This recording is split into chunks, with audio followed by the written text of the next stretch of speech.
Jeg har valgt at få rettet mine tænder, fordi det er en usikkerhed, der faktisk går tilbage til, da jeg var teenager. Jeg blev mobbet meget i mine teenageår og havde togskinner og sat 2 år af til det.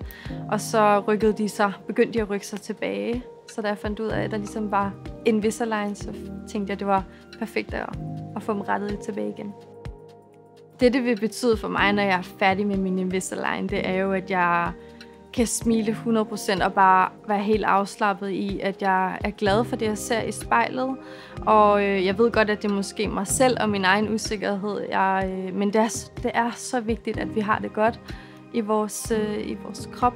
Og når man har haft lige tænder før, og de har rykket sig, så er det bare en usikkerhed, der sidder så dybt i en. Jeg er en mega tryghedsperson, og jeg går op i trygge rammer, så det med at føle sig tryg her er så vigtigt for mig, og de er simpelthen så grundige. Man bliver bare taget så godt imod. Jeg har altid så dejlig og god energi at være her, og jeg elsker jo at komme og catche op hos Katrine også, så det er jo bare hyggeligt, nemt og lige til.